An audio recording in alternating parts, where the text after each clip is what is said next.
From dusk to dawn, 24 hours a day, NTA International is with you in your living room, office, everywhere and anywhere. We provide the company you desire in terms of balanced and up-to-date news, programs and the best of entertainment. Tune in to DSTV channel 251, GoTV channel 91, Freeview UK channel 264, or you can download www.visiontv.co.uk. App for iOS or Android. You can also see us on Facebook and YouTube for quality content on the go. NTA International, Africa's window to the world. The sunflower, Helianthus annus, is an annual plant in the family Asteraceae with a large head capitulum. The stem of the flower can grow up to 3 meters tall, with a flower head that can be 30 centimeters wide. The flower head is actually an inflorescence made of hundreds or thousands of tiny flowers called florets. The central florets look like the center of a normal flower and the outer florets look like yellow petals. Altogether, they make up a false flower or pseudanthium. The benefit to the plant is that it is easily seen by the insects and birds, which pollinate it, and it produces thousands of seeds. The sunflower is the state flower of Kansas. That is why Kansas is sometimes called Sunflower State. Sunflower is another beautiful plant. Its flowers are usually very big, and like it's called sunflower. It does well during a dry season. It can also do well even rainy season. So it's not a seasonal plant, but where it blossoms fine is during a dry season. To grow well, sunflowers need full sun. They grow best in fertile, wet, well-drained soil with a lot of mulch. The outer petal-bearing florets are the sterile florets and can be yellow, red, orange, or other colors. The florets inside the circular head are called disc florets, which mature into seeds. The flower petals within the sunflower's cluster are always in a spiral pattern. Generally, each floret is oriented towards the next by approximately the golden angle, which is 137.5 degrees, producing a pattern of interconnecting spirals, where the number of left spirals and the number of right spirals are successive Fibonacci numbers. Typically, there are 34 spirals in one direction and 55 in the other. On a very large sunflower, there could be 89 in one direction and 144 in the other. While the vibrant, strong sunflower is recognized worldwide for its beauty, flowers generally is life. It's good to have flowers everywhere. They are wonderful. If you have a flower in your house, it shows that you are living healthy. Because if your house is stuffed and when you have a flower there, it tell you there's something wrong with your house. Like I have a flower in my house that actually showed me that my house was stuffy. I need to open up. So flowers are very good. It is also an important source of food. Sunflower oil is a valued and healthy vegetable oil, and sunflower seeds are enjoyed as a healthy, tasty snack and nutritious ingredient to many foods. Once the flower heads are empty of seeds, they can be converted into disposable scrubbing pads for jobs too tough for your cleaning tool. Planning to clip a few to display in a vase? If you wait until the afternoon, they may wilt. Hello and welcome. It's time for another interesting package of Everything Music. Angelina, you dey cool in my temperature. If you call, I go come deliver. This is Talking Movies. In times of old, the world was full of wonder.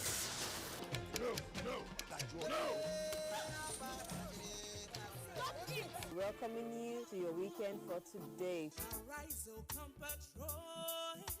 It's time to use our voice. Beyond 6 packs. Bills. Pay the bills. Keep paying my telephone bills. Keep paying all of my bills. Welcome to Gallery.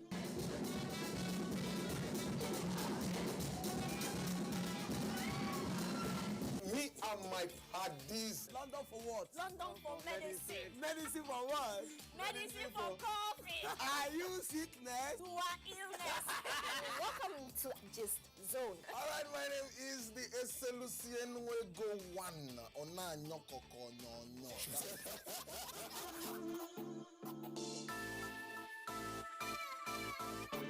I never get this kind of thing, or I hear it. Nínú ẹgbẹ́ la wà tá a ti gbọ́ formation tíjọba tó ń ṣèrànlọ́wọ́ fáwa télọ̀ wọ́n nítorí COVID-19. wọ́n ní kí n kọ orúkọ àtàkáǹtì tí mò ń lò so mo kọ sílẹ̀ mo mọ́kàn kúrò mo rò pé ó lè jẹ́rọ́ ni nǹkan tá a wá ṣe. ju bí ọ̀sẹ̀ bíi mẹ́ta ẹ̀ lọ tí wọ́n gba àká nọ́mbà wa tí wọ́n béèrè ọ̀rọ̀ lọ́wọ́ wa yẹn ni wọ́n sẹ́ndì owó sínú àkáǹtì mi. ọjọ́ yẹn náà ni mo fi owó kún tí mo dẹ̀ lọ fura fóònù so láti ìgbà yẹn mi ò ní ìṣòro pẹ̀lú àwọn kọ́sítọ́mà mi mọ́. òṣìṣẹ́ tó máa gba 30,000 ẹ̀ tí wọ́n bá fẹ́ materials pátápátá tó yẹn máa ṣiṣẹ́ family àjẹun ìyàwó àtọmọ máa jẹun wọ́n appreciate. mo dúpẹ́ lọ́wọ́ federal government fún nǹkan tó ń ṣe.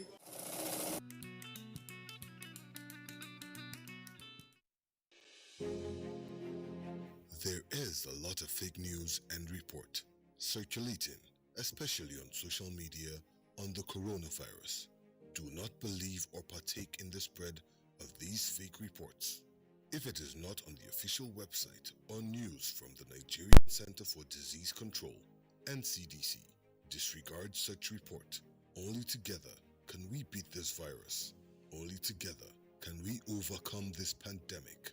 Follow the instructions and guidelines provided to combat this virus. Most importantly, stay at home. Self-isolate, regardless of your status. The virus doesn't move unless we move. Let us work together to better Nigeria.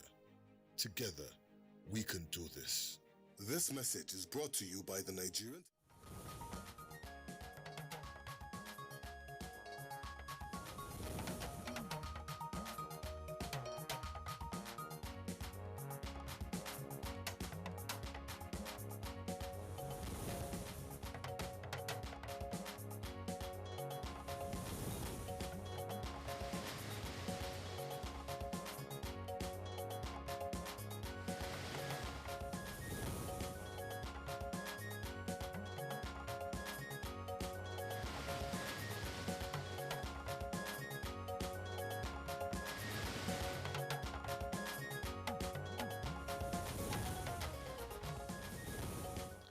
Police Service Commission suspends Deputy Commissioner of Police Abba Kyari over FBI indictment.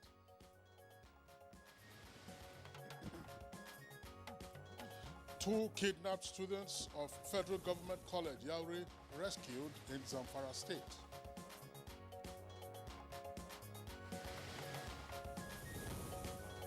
Nigeria records 407 new COVID-19 infections in the last 24 hours.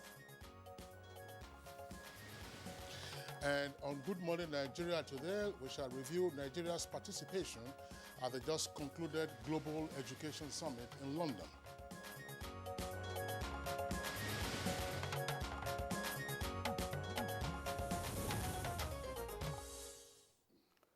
The Global Education Summit ended last week in the city of London with a firm declaration by participating countries that no child should be left behind globally in the pursuit of education.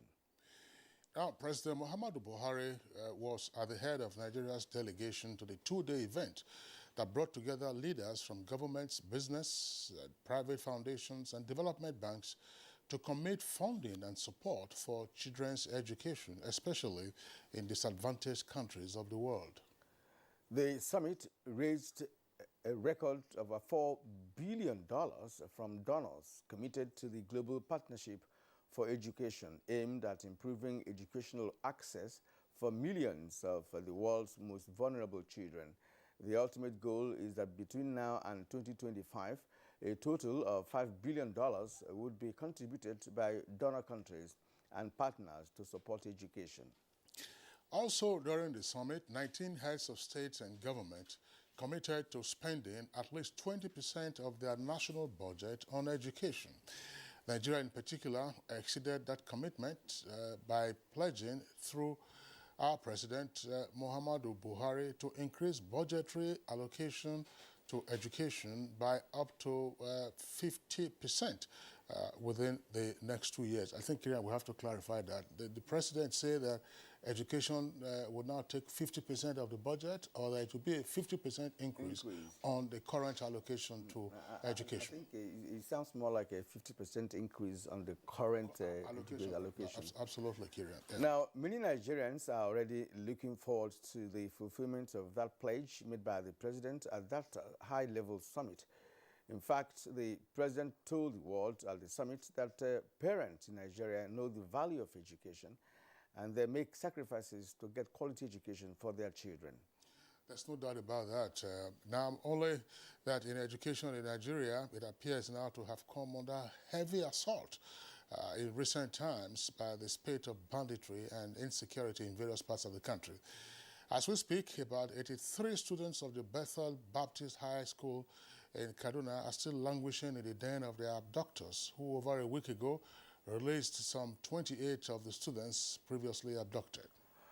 Of course, Kingsley, and we're already losing count of such abductions, which is taking a toll on education in the country. And that is why the Global Education Summit also focused on minimizing criminal activities and enhancing global security as a precursor or prerequisite for providing access to quality education in various countries of the world. And not forgetting that the COVID-19 pandemic also took a toll on education, not only in Nigeria, but across the globe, with disruptions occasioned by lockdown and other effects of the pandemic, which the educational sector is still grappling to recover from. So how significant is Nigeria's participation at the Global Educational Summit? And what are the key takeaways from the high-level summit? And what are the mechanisms for achieving the commitment made by Nigeria at the summit? Very pertinent questions you have raised there, Kirian. Of course, we're going to ask those questions in the course of our conversation segment as we review Nigeria's participation at the just concluded Global Education Summit in London. It's Good Morning, Nigeria. Welcome to the program. My name is Kingsley Osadolo. As always, the program is broadcast live on the network service of the Nigerian Television Authority, NTA. And I'm Kirian Umar, join my colleague in welcoming you to another edition of the program. And as always, we'll bring you complimentary segments in the course of the package.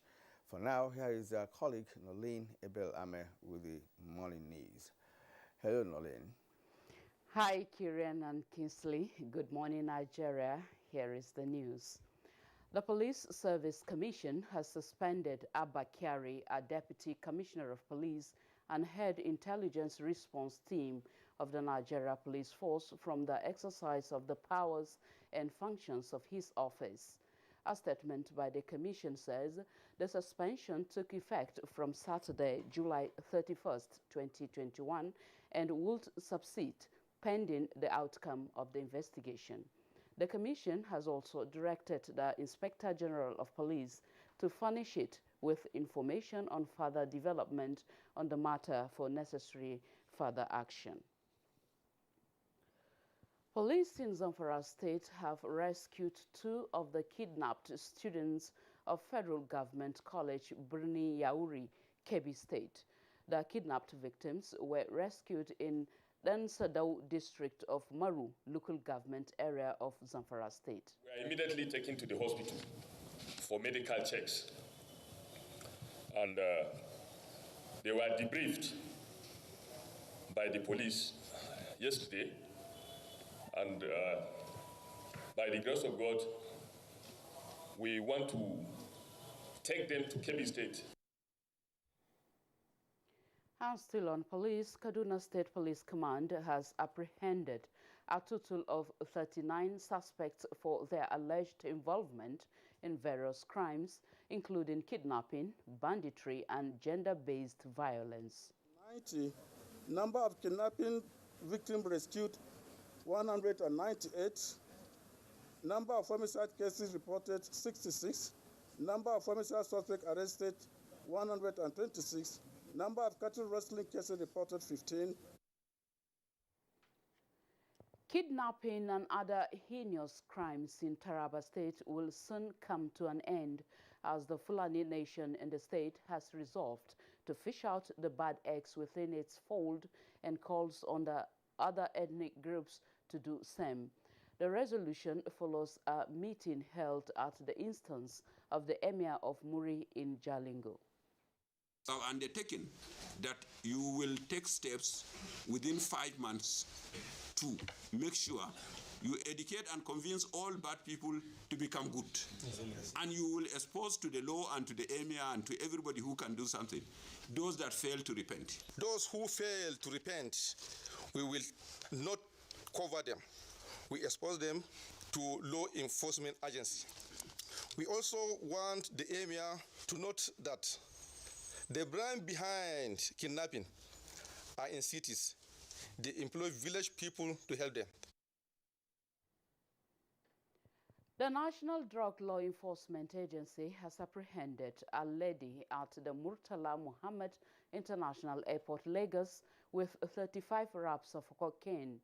In a statement by the agency, the lady was caught during an outward clearance of passengers on Air Côte d'Ivoire en route Monrovia, Liberia, from Lagos Airport, tucked the pellets of cocaine in her underwear to beat security checks.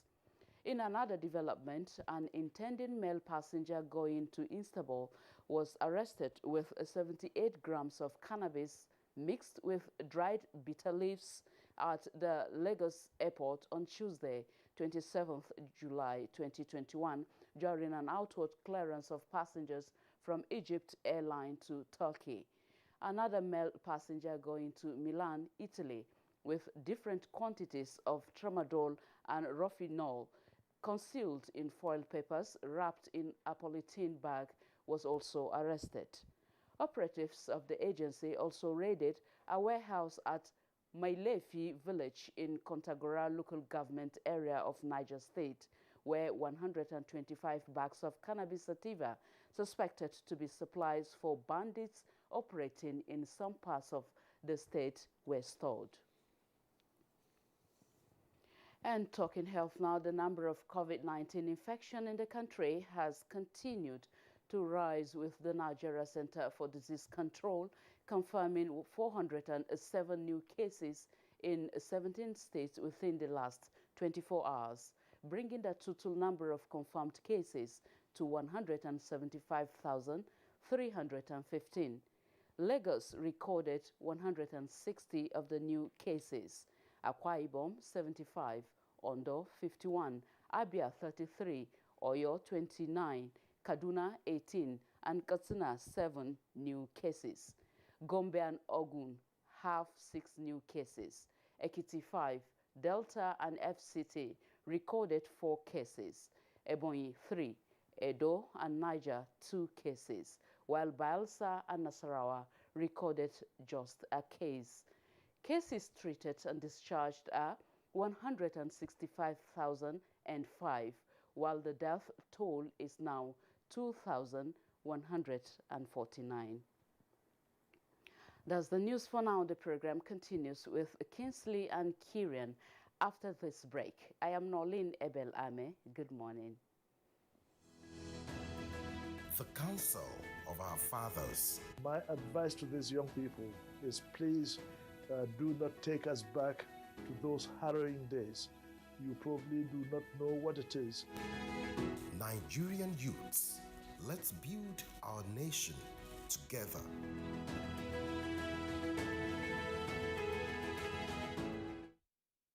The broadcast media ecosystem is dynamic and requires continuous training for practitioners to perform optimally. NTA TV College Jos invites relevant officers to the following specially packaged training programs. Basic Directing Techniques, date 2nd August to 27th August 2021, 4 weeks. New Technologies, Optical Fiber, IP Technologies, Automation Storage Management and Wireless Technology, date 9th August to 13th August 2021, 1 week.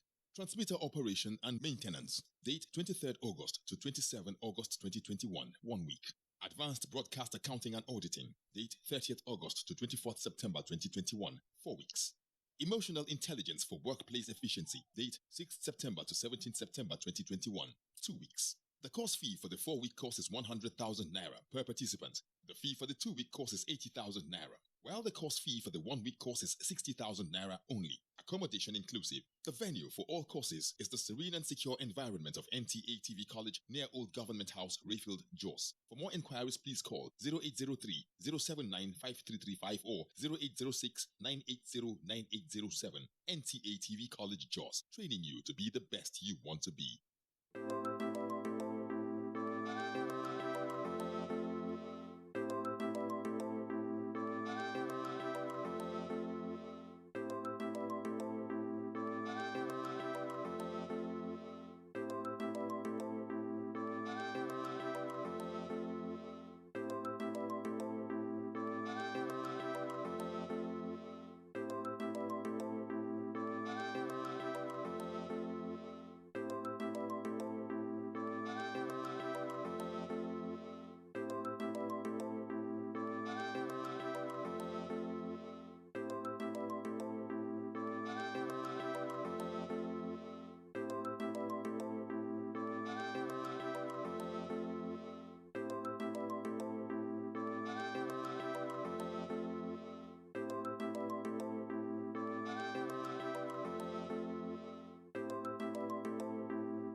You're still tuned to your favorite broadcast show on television. That's Good Morning Nigeria. We're live on the network service of the NTA. Business News is next, and here is Comfort Amodu.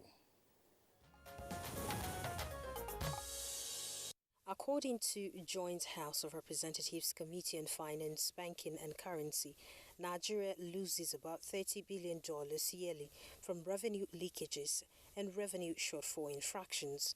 The increasing challenges in financial management across all government institutions and organizations necessitated the call for renewed strategy advocacy and collective action by stakeholders to address issues of revenue leakages at the state and local government tiers to improve internally generated revenue. Investors are like water, they move to areas of least resistance. So investors like predictable environments. If I put in 2 billion naira or $2 billion in Nigeria, how am I going to get my monies back? Yes, you have the large market. Yes, you have the natural resources. But please, do you have efficiency in your system? Prevent every leakage possible so you can fund to the maximum extent possible its own budgets, its own spending requirements, and see what we can, see how much we can avoid borrowing. In other business news, Nigerian Exchange Group listed 2 federal government savings bond issues in July 2021 over the weekend as it suspends trading in the shares of RAC Unity Petroleum Company PLC.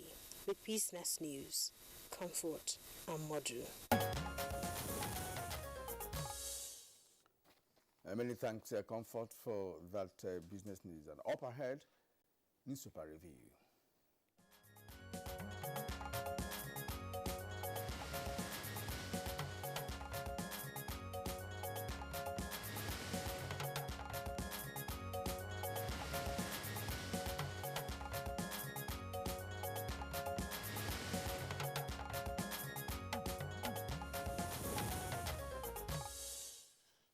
Right, our newspaper reviewer, Bayo Atuebe, is right here with us in the studios. Bayo, good morning. I hope you had a pleasant weekend. Yes, I did. Bayo, you're welcome. Good morning, Kingsley. All right, let's begin the review with the leadership newspaper. Only quick intervention will save aviation sector, that's according to stakeholders. The writer says sector lost $994 million to COVID-19 in 2020. The story is on page 4. The lead story Uncertainty over fate of PIB Electoral Act Amendment Bill. With 4 riders, National Assembly yet to transmit bills to President. We are cleaning up bills, say lawmakers. CSOs insist on non-assent to electoral bill. Ijó leaders ask Jonathan to intervene over 3% for host communities. That's on page 4. The photo story here actually shows what was just read on the news a short while ago. The arrest made in Kaduna of hoodlums, bandits, and kidnappers. All right, there are other stories trending on the front page of Leadership newspaper. 21,000 persons mentally unstable in Benue, as according to official report. The story is on page 10. Resident doctors begin strike today. It's captured on page 9.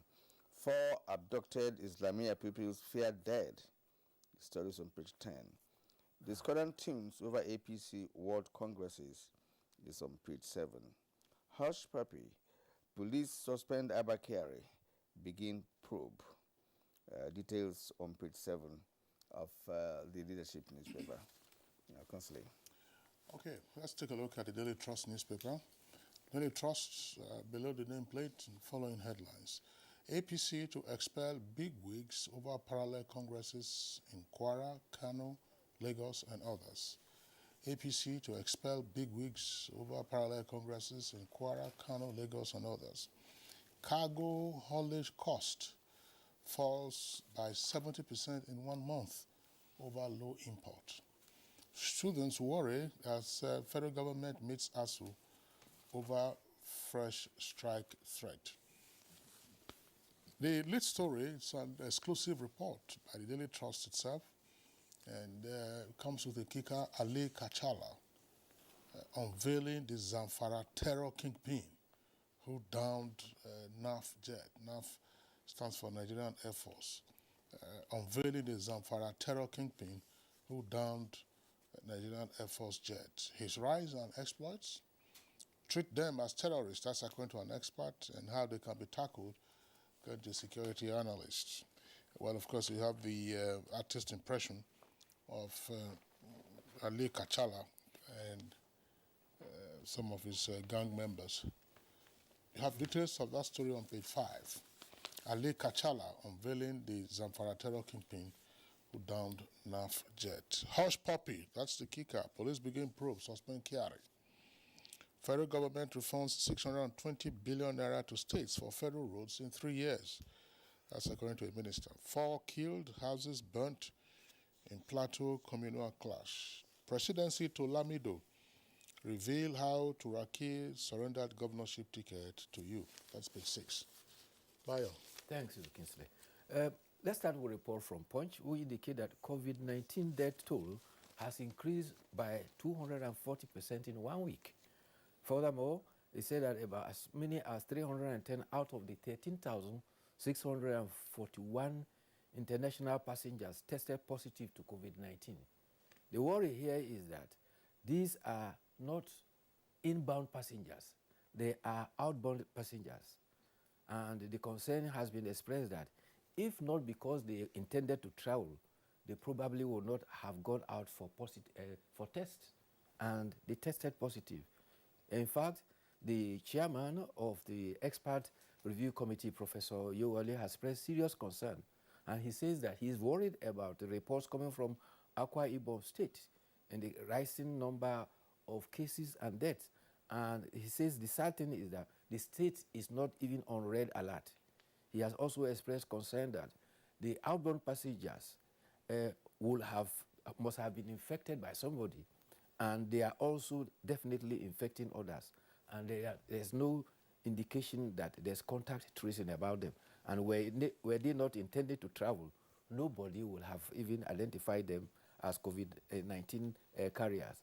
Between June 26th and July 31st, there have been 2,584 cases and 17 deaths. It is said to be the highest in Nigeria ever. There are reports about Deputy Commissioner of Police and Head of Intelligence Response Team has been recommended to be suspended by the Inspector General of Police. This is to effect a pending outcome of investigation by a four-man panel instituted by the Inspector General of Police. A special investigative panel of senior police officers headed by a Deputy Inspector General of Police Force Criminal Investigation Department is to inquire into the allegation.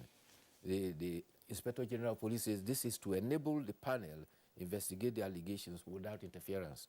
This is normal public service procedure. If a public officer is indicted for any other misdemeanor or offense or crime, the implication is that he has to step out of office so that he will not interfere with the investigation.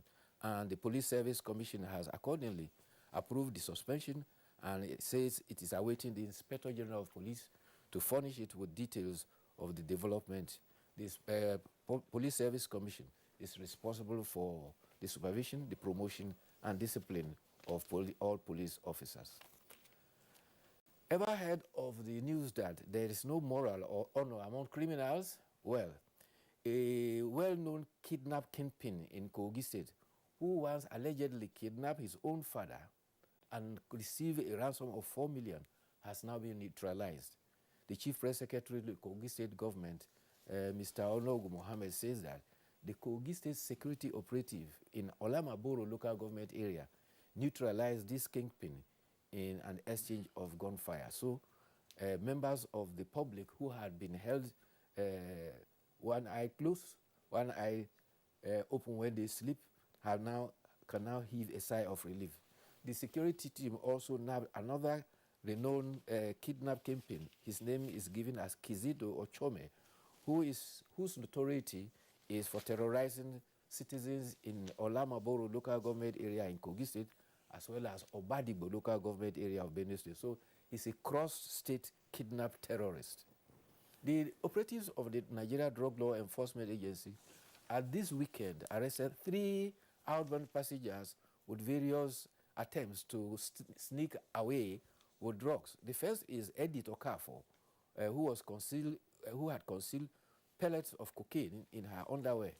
He intended to board an Air Cote d'Ivoire flight from Monrovia. The second is Echendu Madua Gulam, who was found with 78 grams of cannabis mixed with bitter leaves. He also was to depart Gate A on Egypt Air for Turkey. The third is Egbon Osaridon, who was already found with 225 milligrams of tramadol and Ronifol concealed in a foil paper. He too was on an Egypt Air flight intended to fly to Milan, and he was apprehended at Gate A. Also in Niger State, there is a village called Melefe in Kontagora local government area. The NDLA raided a warehouse, where it found 125 bags of cannabis sativa. It is suspected to be the source of drug suspect for criminals, bandits who have held the citizens of Niger State to ransom. In the area of politics, the All Progressive Congress held its world congresses all over the Federation last weekend. There are mixed reports. While many states reported successes, they are based on consensus of the Congress. There are some that has run parallel congresses, and there's been a stern warning from the convention and committee. Lagos reported a success in 245 wards. Kano, 446 wards were hitch-free. Enugu had 260 wards. Success were recorded in 309 wards of Imo and 1992 in Edo wards. The Punch, however, reports that parallel congresses were held in Osun, Kwara, Oyo, and Ogun. In Ekiti, Akwa Ibom, and Delta, groups within the party disagreed on the exercise. While some said it was free and fair, others said it was illegal and marred by violence. The party has warned, and it is Secretary of the Caretaker and Convention Committee, Senator John Akpano Duodehe, who has said that the party will descend heavily on all those who resorted to self-help by going to court. The sanctions, he said, will be imposed on members who also engaged in parallel congresses. World congresses started, so it is to graduate to local government congresses, state congresses, and federal congresses of the party. national convention. Exactly. I mean, I'm sure Nigerians are not surprised about the outcome of congresses. You know, see, we always talk about the internal democracy in this country, and of course, in some states, as you rightly read out, you know, had parallel congresses. You know, meaning that all is not well. You know. All is not well with the congresses in many states of the country. And again, after this congress, well, from today, we'll be hearing from other states where supposedly the congresses went well. Perhaps we've not heard from dissenting voices, you know, from those congresses. Well, the definition of politics sometimes is a resolution of conflicts. So conflicts is part of politics. There was sad news from the Olympics. Nigeria's hope sprinter Blessing Okagbare on Saturday morning got suspended from the Olympic Games. This is because this followed a positive test for what was described as human growth hormone that the athlete was reported to have been taking. It was detected by the athlete's integrity unit. It said that from the positive, she tested positive for out of competition test on July 19th. She said to have used human growth hormone to reduce body fat, increase muscle fat, and strength. The World Anti-Doping Committee agency says it increases muscle mass, strength, and helps in recovery. Okagbare became a silver medalist in the long jump of the 2008 Beijing Olympics when the Russian who won the silver was disqualified for drug doping offense. And she had her bronze medal upgraded to silver. The 32-year-old Okagbare, who has been at the Olympics about 4 times, was Nigeria's hope for long jump and also in the 100 meters and sprint relays. Well, they've had the 100 meters, both men and women, at the weekend. And unfortunately, Enoch Adegoke pulled a muscle. Yeah, that was a hamstring injury. In the 100 meters final for the men. For the men, he had qualified for the semi-final. He had a time of 10 seconds flat for his qualification from the semi-final. Unfortunately, he couldn't make it to the finish line. An Italian picked up the gold. Earlier, Oduduru, that's another sprinter, was disqualified for a false start in the 100 meters heat. So it's not been a particularly pleasant one, but S.A. Brume is still in the long jump. Long jump finals are taking place tomorrow. That's Tuesday. I was watching the basketball match between the female Nigerian team, the Tigress, and Japan. And Japan, yes. But it was getting too late, so I had to go sleep. Part of what I just observed, I don't know. I've not been able to check what the final result was. Our girls determined, strong, and competitive, but they lacked clinical finish. Yes. Clinical finish. They lost mostly their 3-point scores, and the 3-point score was what accentuated the chances of Japan over us. Exactly. Precisely, 3 points. I mean, you could see. And there were moments they were within shooting range that could have ended those 3-point scores repeatedly. As I said, I didn't want to ruin my morning by trying to check out what the scores would be. But it's not been a particularly pleasant Olympics.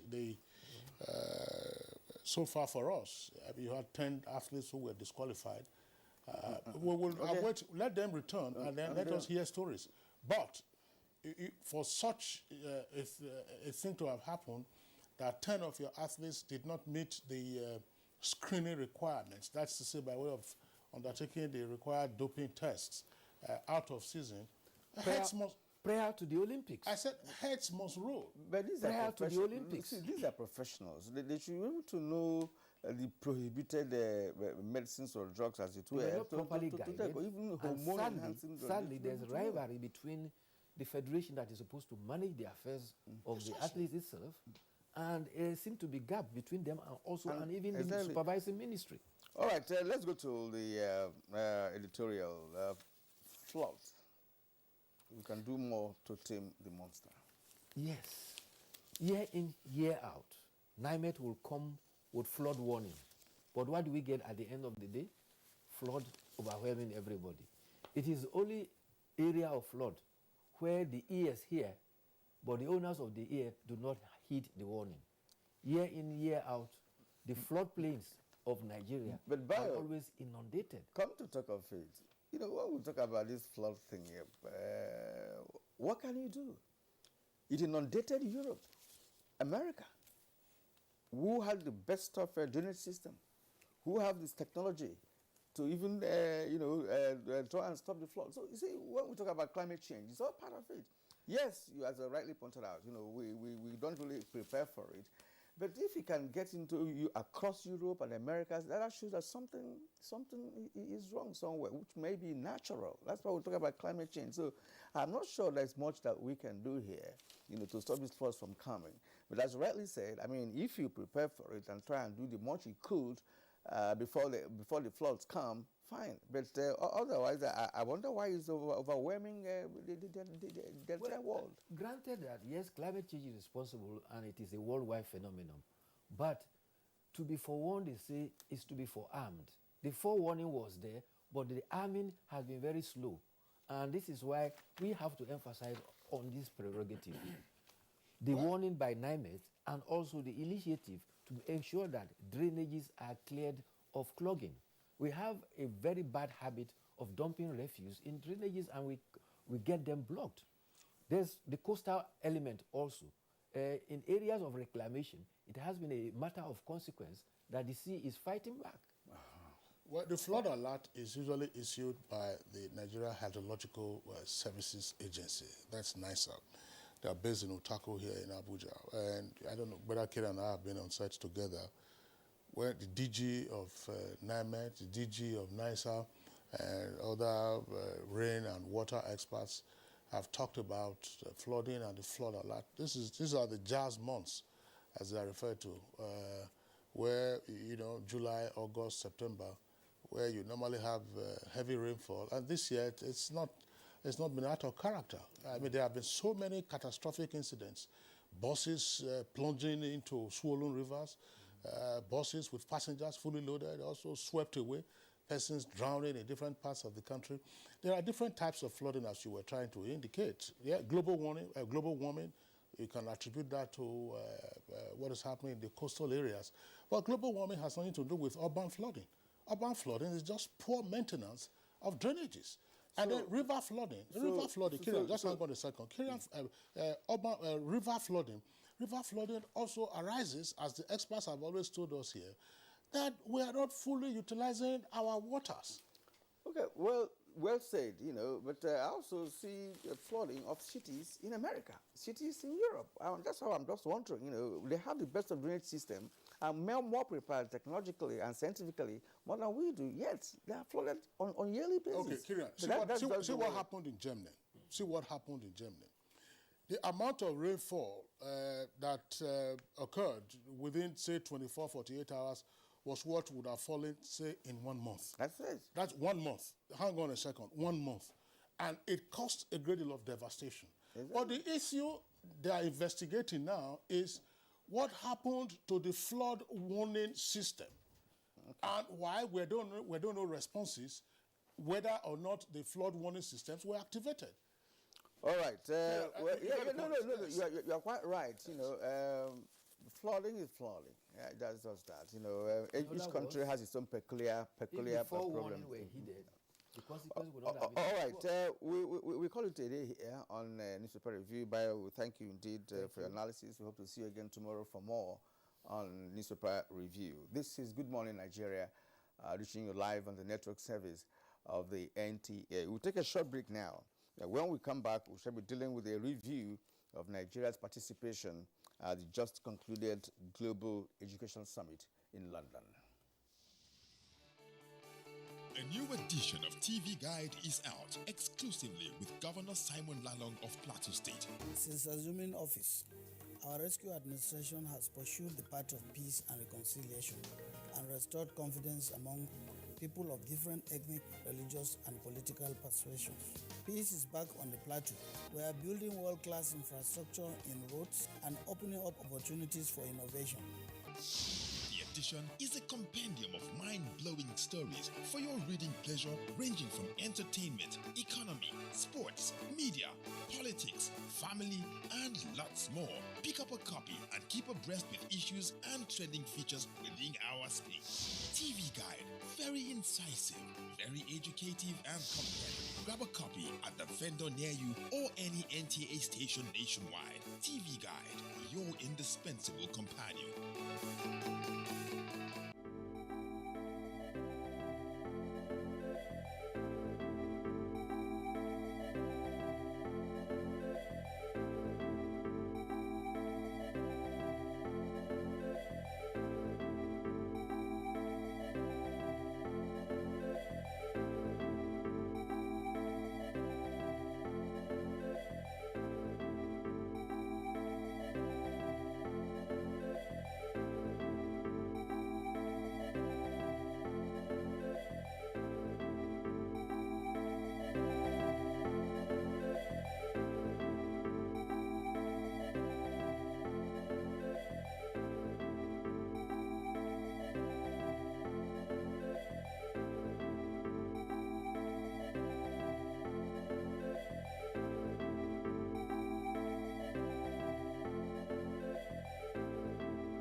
Nigerian youths are about the greatest assets the country has at the moment. It is therefore not surprising that the administration of President Muhammadu Buhari is strategically responding to the yearnings of the youth through multiple projects and programs. Youth entrepreneurship support years by Bank of Industry, the Youth Investment Fund by the CBN, and several other conditional cash transfer programs. Recruitment of 774,000 social workers, majority of whom are youths, and so many other projects that are beneficial to youths directly or indirectly. If the administration can do all this, definitely with a degree of patience and time, it can achieve more. Nigerian youths must come together to say no to terrorism, no to vandalism, and no to all disruptive tendencies. Hashtag Youth for Greater Nigeria. Pacifying the youths, unifying the nation. We are on to Good Morning Nigeria, live on the network service of the Nigerian Television Authority. Now, to kickstart our conversation, which is on the just concluded Global Education Summit in London, let's listen to this background now by Oyeyemi Ajayi.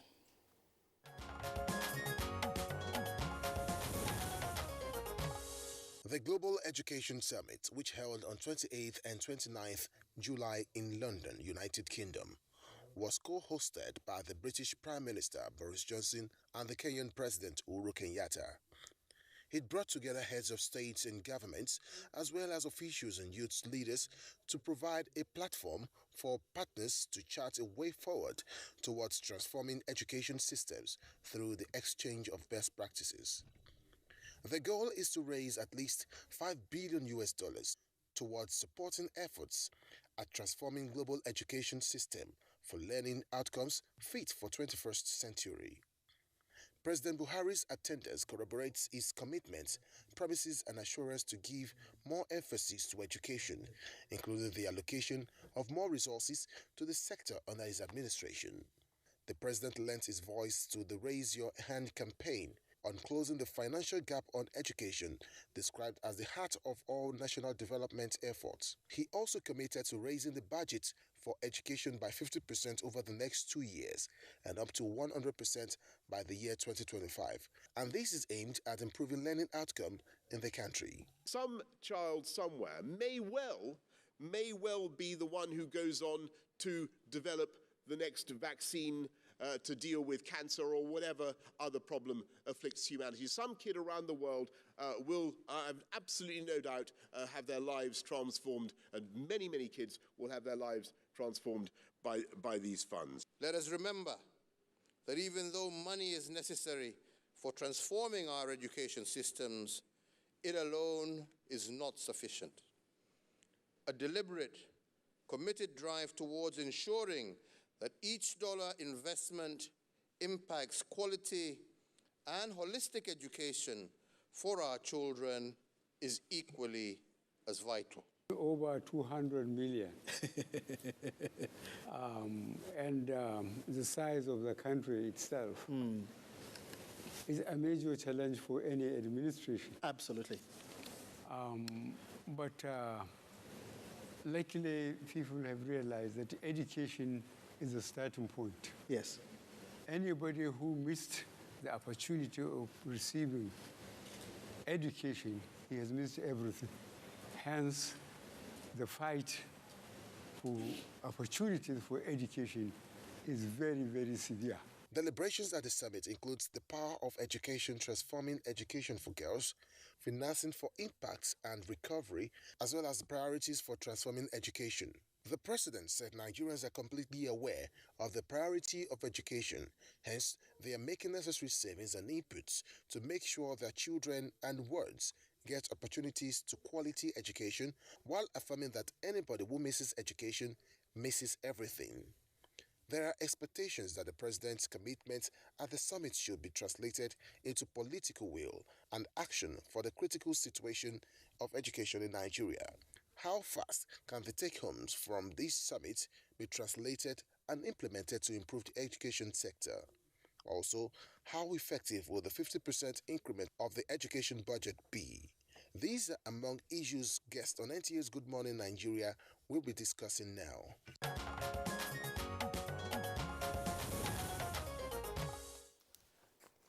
We have all our guests seated in our Abuja studio. First, let me introduce the Honorable Minister of State Education, Chukwuemeka Nwajiba. Good morning and welcome to the program. Good morning. I would like to appreciate you for being here this morning. We learned you just arrived in Nigeria earlier this morning. Well, thank you indeed. We also have in the studio the Special Advisor to the President on Media and Publicity, Mr. Femi Additional. So you're welcome to the program. Thank you. Good morning. All right. Also here with us in the studios is Professor Monzale Jibrin, who's the former Executive Secretary of the National Universities Commission. Prof, pleasure to have you on Good Morning Nigeria. Thank you very much. Okay. Well, let's begin by clarifying something, and I want Femi Additional to speak to this. When the president announced that he was going to London for this summit and also taking time off for his medical checkup, there were reports, in fact reactions, that the president was purporting to attend a summit that was intended to be virtual. Was this a virtual summit or was it a physical summit? Well, those who purported that didn't understand. The allegations were unfounded. The organizers had said that it was a hybrid summit, which means that some are going to be online and some are going to be there physically. And our president was among those required to be there physically. You saw that panel in which 5 African presidents sat. He was required to be there. He couldn't have done that online. Thank you. All right. All right. Let me clarify that. Yes. Let's now turn to the Honorable Minister of State. Let Nigerians really understand the concept of that summit and what it's all about. Thank you very much, and good morning, Nigerians. The GPE is a global partnership for education. In other words, this is not limited to Nigeria. Globally, there are about 22 partners, 22 main donor countries, and then there are about 92 partner countries where we fall in. Now, what is the idea? For almost 20 years, the trajectory of education has been such that there are a lot of gaps in how different developing countries are challenged by it. So leaders thought, look, let us gather, make sure that, some of these countries get the right type of support they need. And this has been going on. This is nothing new. Nigeria only joined this partnership almost 10 years ago. But in that 10 years, they've not been able to make appreciable progress. We got the first tranche of what was given to Nigeria during the previous administration, and they tried to address some gaps in our education sector. Those gaps still exist. So we then did the next best thing, which is try to engage them formally and in a more holistic sense, with some sort of appreciation of what the problems are. So when this administration came in, Malam Adamu, then as Minister of Education, he immediately engaged GP and said, look, these are the things that we've had, and these are the problems we've got. You guys run an organization, we need to participate more. Which they all agreed. Nigeria is uniquely positioned, the biggest country, sub-Saharan Africa, in terms of human. So any number of persons that are not educated here will impact everywhere. So they agreed. Nigeria then went on just a couple of months back to then apply to become part of the engagement process. And now Nigeria sits on the board of GP. Nigeria has become a director. In fact, the permanent secretary in the Ministry of Education will be representing Nigeria now on the board of GP as now reconstituted. So we then said the right thing would be to bring our president, who is much more respected by every other world leader around. Sometimes I don't even understand what Nigerians can't see the value that he brings to the table. And we said, please, sir, if you do come to London and meet with these people, we will be in a better position to get a broader outlook, and which he did. So he decided to maybe take time and engage all of them. And we came away with almost $120 million in commitment out of this $4 billion that is going to be raised around the world. So we're a bit more lucky than many countries, but it's not just luck. It was because the president showed that kind of commitment to it. And that engagement is what we are looking for. So what do we want to do with this money? What we want to do with this money is, first, to address where we have the deepest gaps. Nigeria is a very unique country because on the one hand, you hear Nigerians talking about true federalism or non-true federalism or federalism. The truth of the matter is that we're a federation. And they want devolution of powers. You shouldn't participate in education. The federal government has no primary school in Nigeria. Owns none.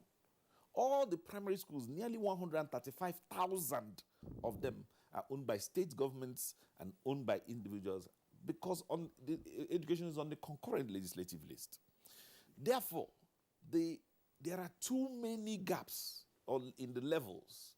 Many people are way ahead. Many are so left behind.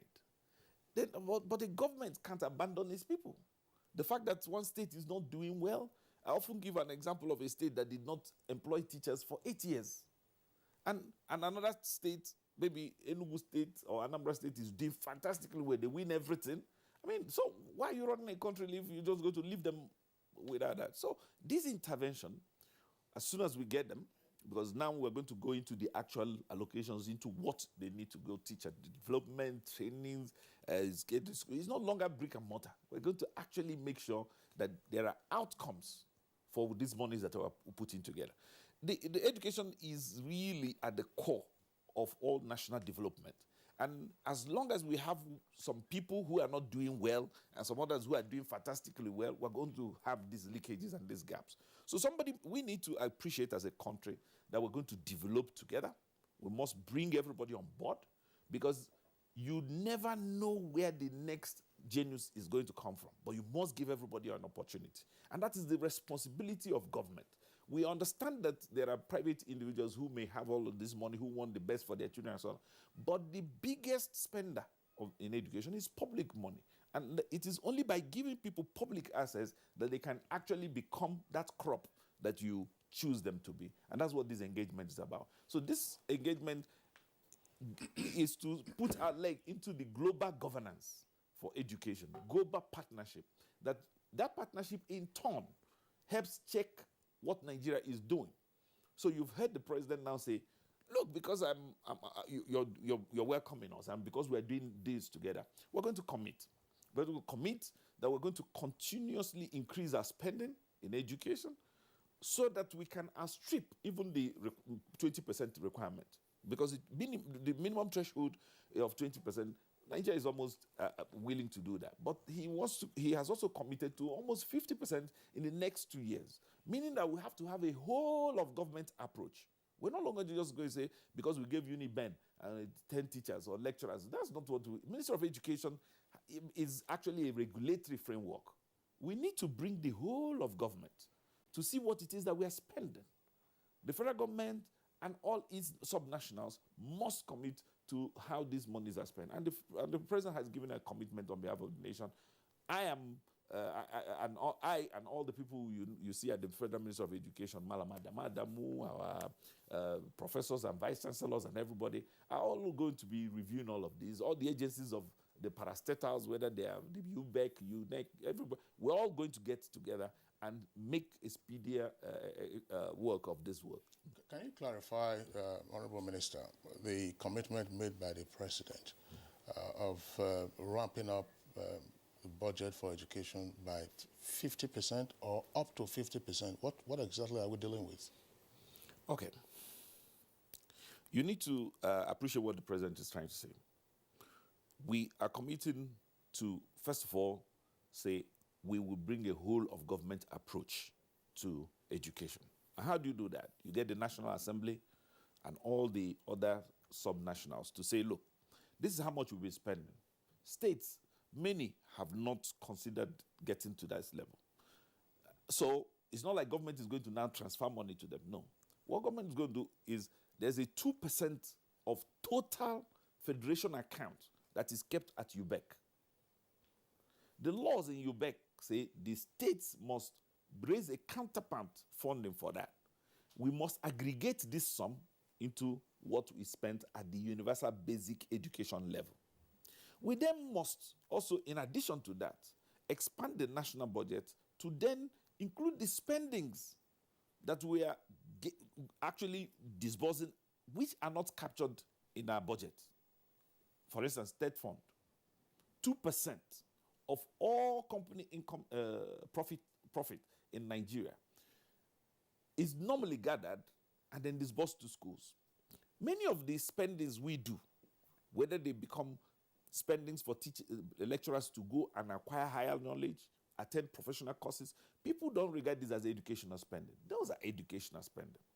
But however, in addition to all of this, we're going to expand the amount of actual budgetary allocation from the federal legislature into the augmentation for all the universities, all our tertiary institutions. As you have seen, this government has expanded access by licensing more universities. We have also gone ahead to create more polytechnics, more federal colleges of education, and more universities. This in itself is almost doubling the amount of capacity that is available in the country in the last 6 years. So in that wise, total money coming into the system will then get to 50%. In fact, almost double it in the next 2 to 3 years. You mentioned the fact that education is on the concurrent list, which is a fact. And that brings to mind how cooperative subnationals are going to be in this effort. Because you rightly pointed out the fact that some states are lagging behind with respect to education. Also, some states are not even prepared to up the ante in terms of promoting education. They may prefer other aspects of the development. And what are the assurances, that the subnationals are going to key into what the federal government is doing in this respect? First of all, I want to commend the state governors. They've done fantastically well. The governor of Ekiti, the chairman of the Governors Forum, has more or less kept all the governors talking. And in the engagements we've had with them, all of them are willing. I've not seen one governor who is unwilling. They have all keyed in. You may have noticed that in the last 1 year, short of the period of COVID, I've been to practically all the states in Nigeria who are what we call basic education improvement, better education service delivery for all of them. And all of them got a $611 million facility which the federal government disbursed to these 13 states that are the weakest. And I've gone to almost all of them. It's only Taraba that I've not gone to. But All of them are running. Katsina, Zamfara, everybody, you've seen me see all of this and go to inspect actually what they have done in the written commitments they gave us. Because we have a written commitment for you to set up schools that draw out the out-of-school children that are not in schools. And almost on a continuous basis, I'm at every one of these places. We launch them, we monitor them. You get the Ministry of Education people to go visit them, make sure that these children are not just roaming the streets for nothing. But even with all of that, we still have challenges. I agree with you. Some states may mean well, but they do not have the facilities to do that. So you would have heard that the Kaduna State governor and Sokoto State governor, all of them met, and they are talking about the new funding program, which is for results for engagement.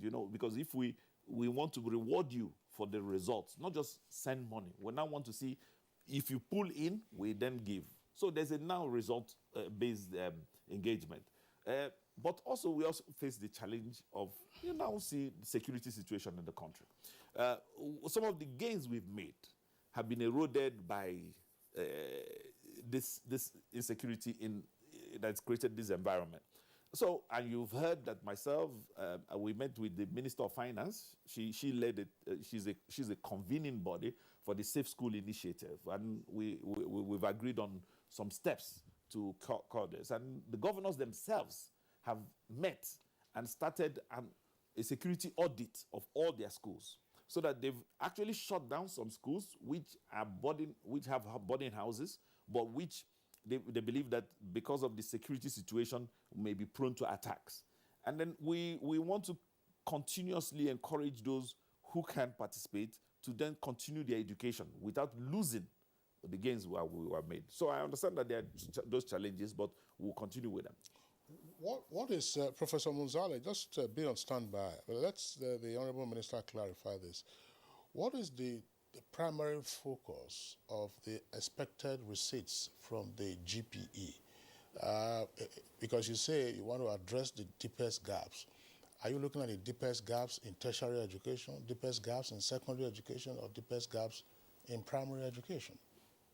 We will address the deepest gaps in the basic education level first, because we already have a scheme around the tertiary education level. For instance, like I just informed you, the kind of funding requirement we have for TED Fund. There's a proposition, part of what we are engaging is for the National Assembly to agree for a higher percentage of, instead of 2%, to go to maybe 3% or 4%, as the case may be.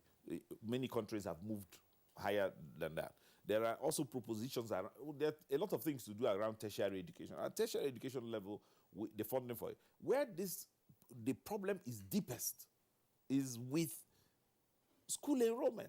Children, the number of out-of-school children in Nigeria put nearly at 13 million or 10 based on the work we've done in the past 6 years. We've reduced some of the numbers, but there are still a lot of out-of-school children. In Nigeria, you can notice we have the nomadic education program in the commission. We have the adult literacy commission. We have, in the Ministry of Education, we have all these commissions dealing with this problem. This has been endemic to Nigeria almost, and therefore we must address them.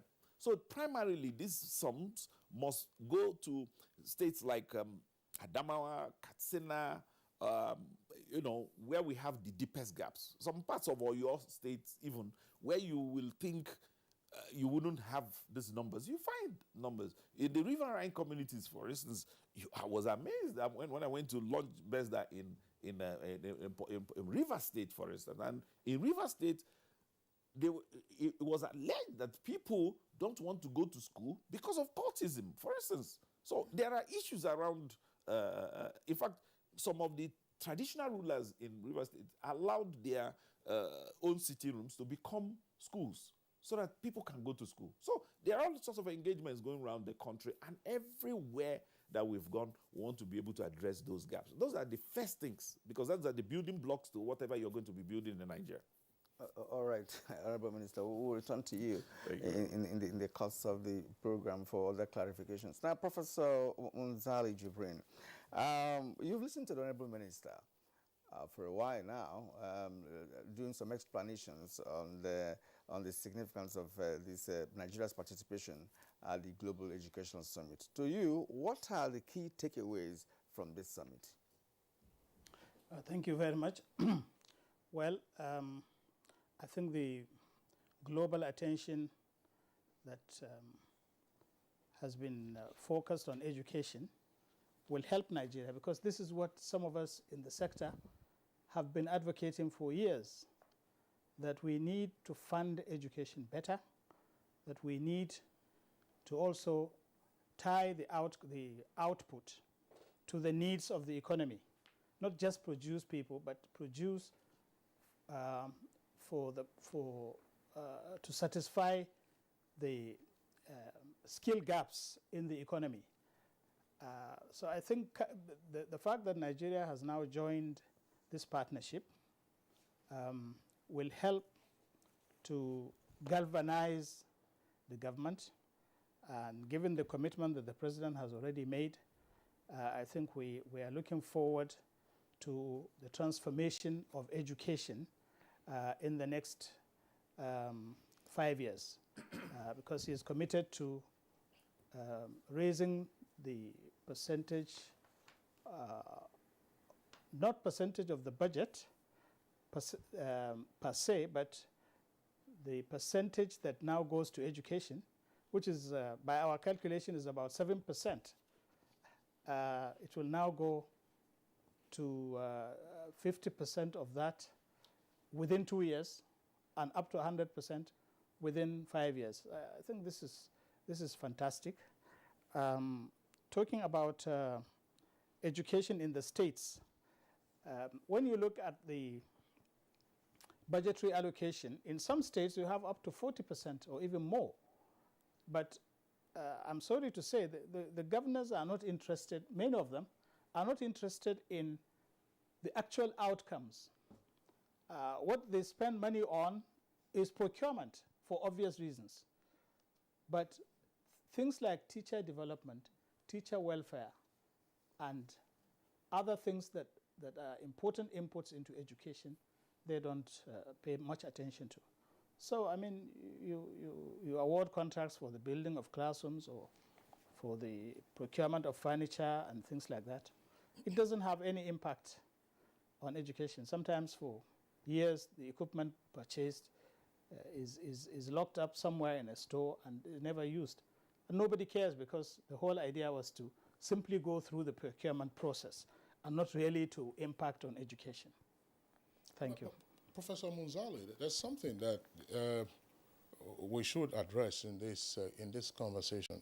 Just as well now that we're expecting some receipts from the Global Partnership for Education. But as the minister himself pointed out, there are pre-existing programs in the country, pre-existing agencies of government in the country. Have we done sufficient evaluation as to how effective these agencies of government have been? Some years ago, we were talking about our Nigerian education. We talked about nomadic education that was established as a commission under the Babangida administration, Adult Literacy Commission. Occasionally, we've had the heads of these agencies here with us in the studios to discuss this, and you're just asking yourself, if all of these agencies were active and delivering on results, such as we're talking about outcomes now, why are we still just grappling with 10 million, sometimes 13 million out-of-school children? Mm-hmm. Well, I should say that Nigeria should be commended for its innovative approach to education. A lot of these agencies that we have do not exist in other countries, and many developing countries actually come to Nigeria to understudy some of these agencies and replicate them in their own countries. So I am optimistic that if a study were to be conducted of the impact of these commissions and parastatals, which are designed to address specific issues in education, it would be found that the impact has been positive.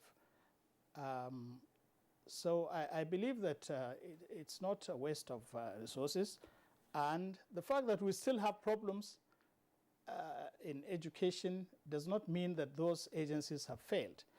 Well, as you know, you solve one problem, others surface. So you keep solving problems as new ones come up. The issue of out-of-school children is a very complex matter.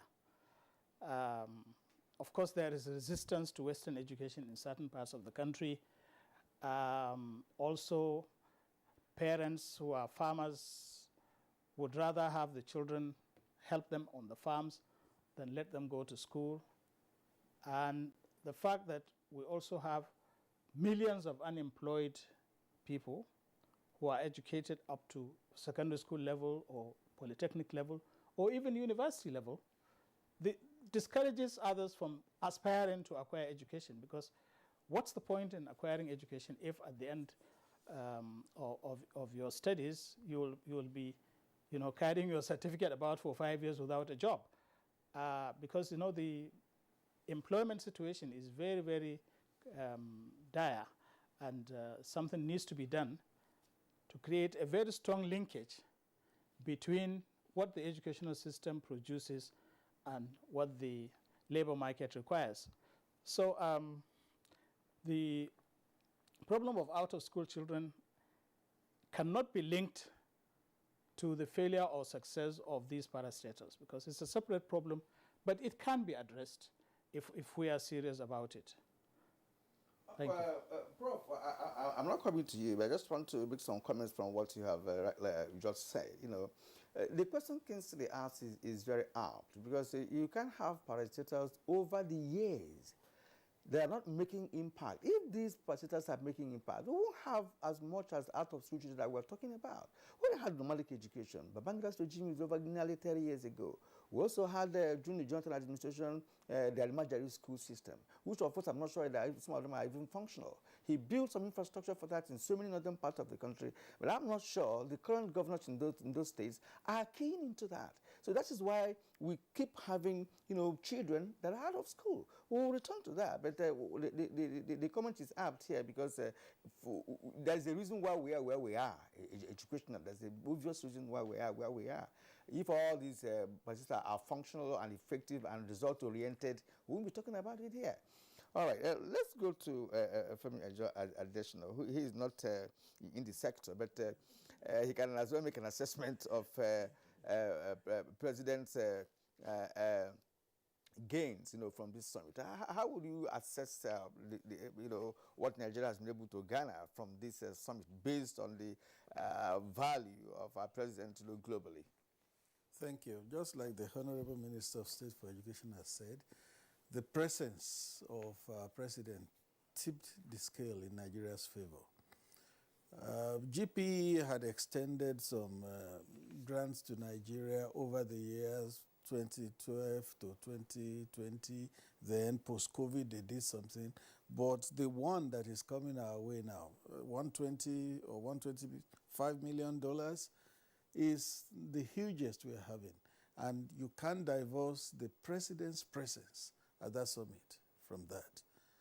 And of course, if African presidents were in a panel and Nigeria's president was not there, that panel would not be complete.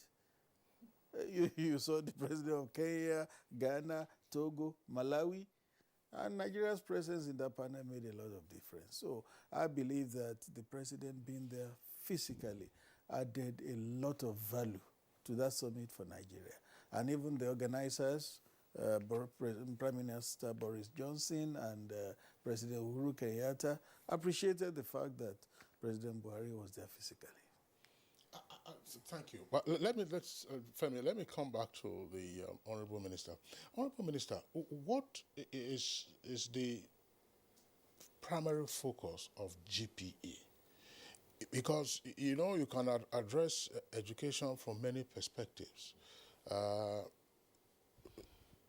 Does it purport, for instance, to tamper with, that's one word I can immediately borrow, or does it purport to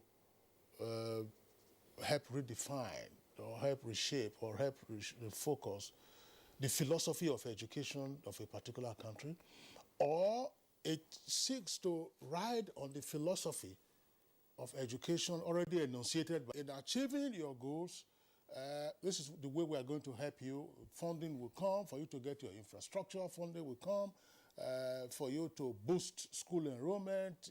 Deal with the supply side, deal with the demand side. What are we looking at? I don't know whether my question is clear. Yeah, to a large extent, what you're asking is what does GPE actually portend for everybody, and it's different for everybody. And just like you said, truth be told, all of us appreciate, because all of us here are products of some sort of education. Without education, you can neither participate nor engage the development indices of the current world properly. That's key. So, and I like the way the Humanitarian Affairs Minister put it in one memo she sent to the President. She said, the minimum anybody needs to participate in the current development effort is the ability to be numerate and literate. And that is what the GPE wants to do. GPE is not about discussing whether your expertise is going to be in medicine or your expertise is now going to be in... What the Global Partnership for Education seeks to address is that engagement that brings everybody into a global educated minimum. A global educated minimum. So that everybody is now free to explore knowledge. Oftentimes people make a joke about people who have dropped out of school who made money. And I say, of course, the first thing about dropping out of school is that you're actually in school. You have to be in it to have dropped out. They're not talking about people who didn't go at all. For you to drop out, I personally can classify myself as a school dropout, because I may be pursuing another PhD and halfway I dropped out. I say I've dropped out from school. If you can drop out at any level. But the important thing is that you have enough knowledge to engage the system. Engage the system at your means. So we all have an obligation as a country. Me, as a person, would like to see every Nigerian child given the ability to be numerate and literate and to be able to engage this modern economy. I've seen young people who bring you things that they put together and they say, oh, this guy has invented something. This is beautiful. First of all, the person needs to understand what it is that he is even doing. So somebody can have all the talent in the world, but if you're literate, you can be a better sweeper than you were when you were not. If you can count, you've heard the example people often give of boys in the market, and they say, Okechukwu went to school, they told him that 40 plus 10 is 50. And he said, what is 40 plus 10, that is 50. The father said, 40 naira plus 10 naira is 50 naira. He said, hey, that's what you should have said. So education is everything. It defines who you are, and that is what GP is trying to do. GP is saying, let us have a global community where no one is left behind. Let us provide you the resources with which you can meet. That's why I said, for instance, in Nigeria, if we get this money, we don't carry this money and start going to build one new hostel in University of Lagos. That's not what our challenge is. Or take it because you're from Imo State, you go and begin to building new hostel in Lagos, Imo State. The idea, there's a problem in the country, and our problems must be addressed by what we get. Yeah, there are problems in the country, in the education sector. Sure, and that's why... So I'm going to address the ones that are so dire. That's why I said the deepest gaps. That's right. That's why I want to amplify the point that my colleague amplified also earlier with regard to the question I posed to Professor Munzali. Namely, the effectiveness of pre-existing agencies and institutions of government dealing with education. The Amajiri program was there. I hear little of it these days. The nomadic education, it's there. Adult literacy is there. And you have all kinds of... UBEC has tried in recent years because now you are having, as we understand, more states, if not all the states, paying their counterpart funding. But these pre-existing ones, where is the failure gap that is creating this depth is it that there is less or little exploitation of culture as a means, because education is part of culture? Is it that there's less of the adaptation of our cultural norms to ensure that persons who are resistant to education get pulled out of it? We all recall here, in years past, women were not being sent to school. They said after a while, once you hit puberty, go and marry.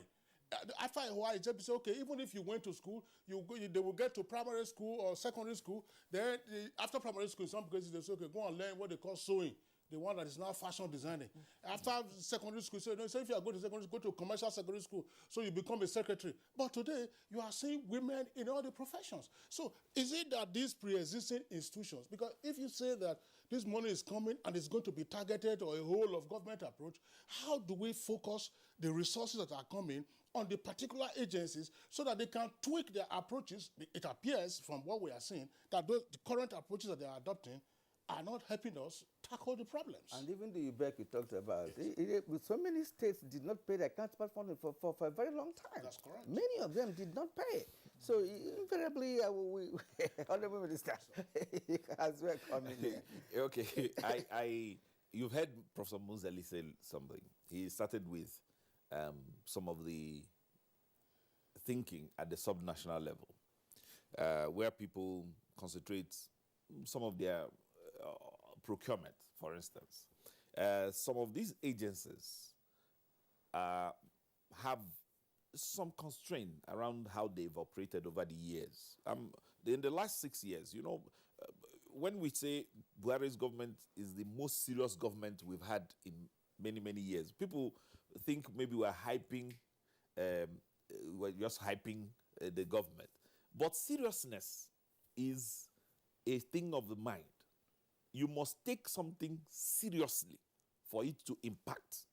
You see, what you have described about all these agencies and their and what they are limited, what they have achieved, or the limitations of what they have achieved, they've done the bit they can.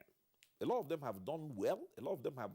I'm not saying they can't do better. Of course, they can do better. Everybody can do better. There's nothing that is so good that it can be better. But the truth is that Nigerians themselves must come to this attitudinal change that you've just mentioned. I mean, we're the same ones who changed their mind about what women, like you just pointed out. And that's the same thing that must come to bear here. And that's that encouragement and this engagement. It is our job. People, a lot of people say, how come you're always all the time running around? I say, but I accept that this is the job that I've been called to do for Nigeria at this time. It is our job to continuously engage governors and almost always tell them what we think we should all be driving towards. And I'm encouraged because they are doing that. The parastatals and other ministers, I've given you, this is the first, our government is a progressive social democratic party.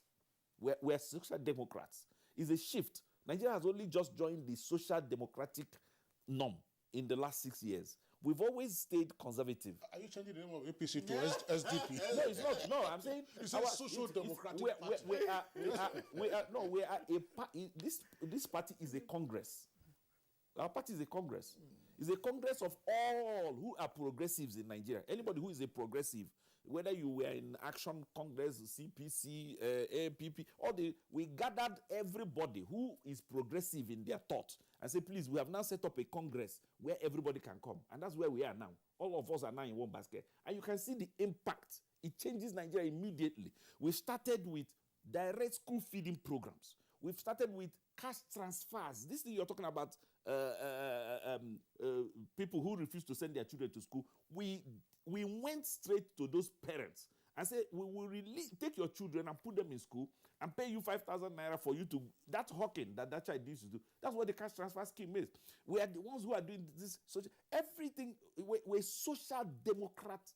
We're social democrats in our party. That's our thinking. That's what the president had been talking about. Even when I was a member of the National Assembly in 1999, I kept insisting on these social democratic norms as a way of bringing development to the people. And that is exactly what we translated into in this party, and that's what we're executing. That is why we do not apologize for this strength. So in these 6 years, we have altered how Nigerians participate. We're not leaving it up to you.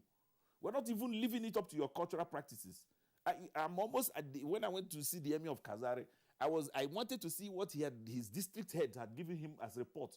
Why schools were not participating in this area. And as educated as he is, he brought out everything. This is the engagement. It's the same thing with how we're now doing teacher registration. We want to know, we're not examining it. We just come into our classes. This is the federal government that says, if you are not qualified, you can't teach.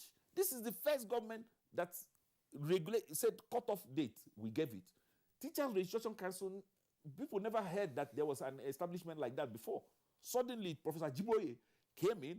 The new mandate is get everybody regulated and make sure that those who are teaching in our schools are people who can afford it. So it's a mindset. We are working hard. It is very, very difficult. Every day I see the resistance. It's not easy to confront cultures.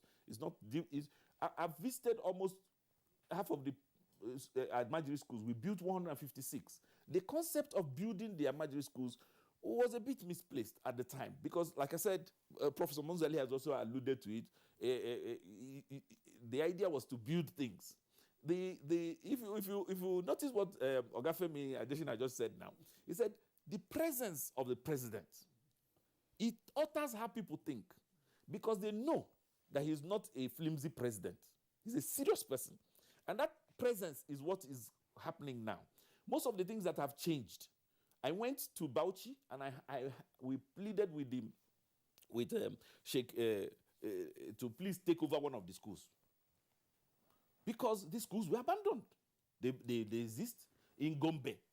I met with the governor, very urbane, very calculated governor that they have now. And he said, okay, permit me to turn one of them into a teacher training place because we have lack of teachers. I said, please go ahead, sir. This is the sort of engagement we want. We just don't want to build buildings for the fun of it.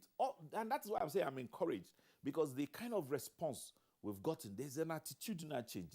And almost all of us who are, because if people come to this social democratic awakening, if you come to a progressive thinking that this is not all about you, it is about the Nigerian child, the Nigerian public, that guy who, you can't be your Mercedes Jeep wagon and then the trailer on top of Ojuelegba falls on top of it and you're dead. You're dead. The driver who is driving the motor did not go to school. He doesn't know that a double sign on the road does not mean two snakes. It means no bend, double bend. He needs to know. So if you don't want everybody engaged, don't think this education we're talking about is about one minister or one this. We are talking about educating Nigerians for the purposes of the manpower that Nigeria needs to drive its plane. And that's at the federal level. Yes. And there's something you said at the incipient of this conversation, which says that federal government does not own any primary school. You know, that basically thousands of them that you mentioned that own are domiciled in the states. But today, if you talk about those who are owed salaries in this country, they are the teachers. They are the teachers. Almost in every state, I stand to be corrected, most teachers are owed, especially primary school level. And someone who is imparting knowledge on the younger generation of Nigerians, which is your target, is not paid salaries. Some of them are also engaged in private businesses to make ends meet. So it's also affecting education. Let me come to Professor Monzali once more. It appears that we've lost touch with technical education in the country. We keep churning out unemployable graduates in this country, unskillful graduates in this country. With respect to the GP that we're talking about, do you think that it will be necessary to channel part of this money towards technical education so that we can now begin to produce graduates that are employable, graduates that are skillful, that can be engaged in different aspects of the national economy? Yes, indeed. Actually, if we embark on the reform of our education, this is a key factor that we must address. For development, we really need to equip people with skills. TVET, that is Technical and Vocational Education and Training, is crucial, is critical. Taiwan, for example, does not emphasize paper qualifications. A lot of the industrial products that we consume from Taiwan and from the Asian tigers generally are produced in small cottage industries, in the boys' quarters of houses belonging to people, not in big factories, but the people have the skills. The German education system, which many people visit Germany to understudy, is a wonderful one, because you see, the people we call engineers at Julius Berger, they're just people who had junior secondary school education plus 4 more years instead of 3 more years for the senior secondary school. But there is a lot of practical training. They spend 3 days at school, 2 days attached to an industry that is related to the skill that they wish to acquire. But it is a model that cannot be transplanted from Germany because of the social democratic nature of Germans. The industry that the trainee is attached to pays some remuneration. The state government also contributes. The federal government also contributes. This cannot happen in other countries. Even, the German banking system is not based on just making profit. Banking is seen as a social enterprise to contribute to development. So they charge the minimum interest rate. It's just like maybe a service charge. So the other Western capitalist countries cannot operate that kind of system. But what we can take from the German system is a mixture of practical and theoretical knowledge. So you see, after only 7 years post-primary education, the German boy or girl is ready to go into industry as an expert. So if you go into the building industry, for example, you specialize in, say, flyovers. And you may not be able to build a house, but you will be an expert in building flyovers. Or you might specialize in just doing POP. Or if you go into carpentry, you might specialize in making doors only. So you would be certified as a craftsman. And after maybe 10 years of experience, you can become a master craftsman, which means you can certify other craftsmen. So you see, they don't really have even polytechnic diplomas. They don't have degrees. But look at their output. Look at their performance. We all know when they say Julius Berger is handling a project, you can be rest assured that it will be qualitative. So I think there is a lot for us to learn from those countries. And even in universities now, they are introducing entrepreneurship. And some of the universities are also tilting their degrees to be vocational. I mean, if I was to set up a new university, I would say, what am I doing with BSc Sociology, BA English, or BA English and Arabic, which was what I studied? Because what am I trained to do at the end of that? Because the old thinking used to be that even if you studied classics, you could then use it as a launch pad to go and become, a chartered accountant, for example. But not anymore. And now, you see, we need to educate people for a vocation. So I would say, instead of BSc Sociology, let's produce somebody who has a BSc Social Work or BSc Criminology, for example. So I think we should be moving towards applied sciences, whether social or pure sciences. But to produce people with a pure degree in chemistry, for example, I mean, what are you then trained to do? We can't afford it as a developing country to keep producing people who just have theoretical knowledge. Thank you. Thank you very much. But I'm sure you have raised some controversial points. Those who are watching at home will say, look, if we have a feedback opportunity. We used to use a Twitter handle before become a fellow on Twitter. We have a Facebook account, so you can respond to what Professor Muzali is saying, but his points are noted. One other issue, just before we go on this short break, I'm sure that we have all heard this joke. It's been circulating in the course of the last couple of weeks about how Nigerian parents put their children into a pressure cooker of learning. By the time a child is 1 year old, the parents want to get rid of that child, send the child to a creche. So the child starts struggling to acquire numeracy and literacy. 2-3 years, the child nursery, all kinds of everything is reading. The child comes back, goes to school in the morning, comes back in the evening, manages to sleep for a few hours, and then goes back again to school. Now that schools are supposed to be on holidays, they are also sending them back to summer school to go and be reading the same things that they have been reading. And at the end of the day, when they come out of high school, come out of universities, you are looking for vocational skills, and there's a problem. All right, it's Good Morning Nigeria live on the network service of the Nigerian Television Authority. We'll take a short break now. When we return, we'll continue with the conversation.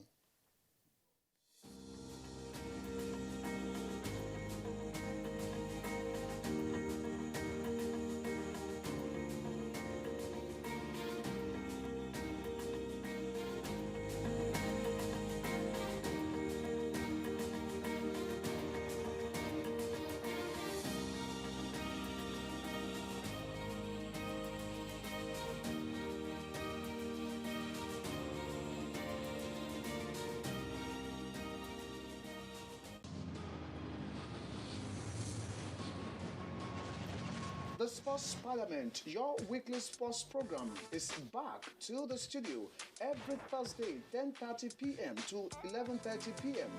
live on the Nigerian Television Authority, Africa's largest television network. Watch out for the parliamentarians with renewed vigor and zest.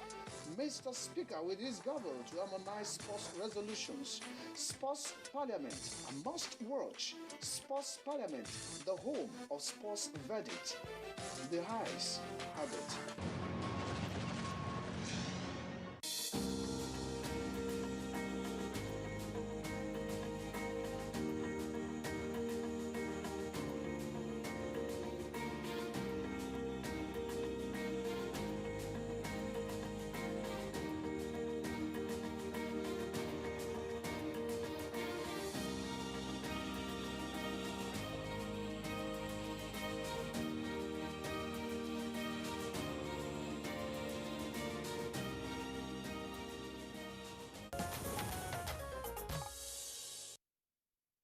All right, you're welcome back, and it's still Good Morning Nigeria on the network service of the Nigerian Television Authority. Of course, we still have all our guests with us in the studios. I'm just wondering, back again to Professor Muzali Jibrin, you know, the aspects that you raised about what is happening at the subnational level in a number of the cases where the interest appears to be more, in some cases, about procurement.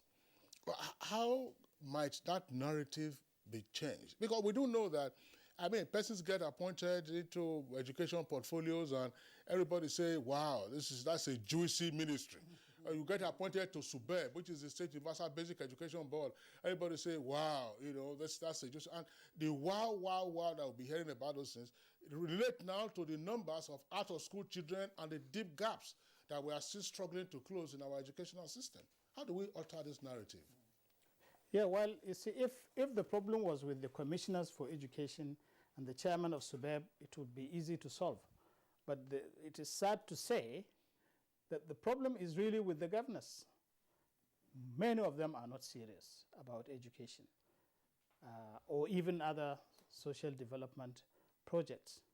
All they're interested in is primitive accumulation. And this goes back to one of the key focal points of this administration, which is fighting corruption. I think we need to go down to the state level to ensure that we create mechanisms to improve accountability and to reduce the waste of public funds. Because you see, now the governors, are the beginning and the end, the alpha and the omega in everything. We have the constitution makers who are very wise. They created mechanisms for the control of the enormous powers given to the executive, both at the center and in the states. But you see, because of corruption, the state assembly members who are supposed to be the bosses of the governors, and who are supposed to check them and call them to order, they are all in the pockets of the governors. And all the democratic provisions in the Constitution are just bypassed or made a mockery of because the members have been compromised. They are in no position to check the excesses of the governors. So I think we need to address that issue from that end.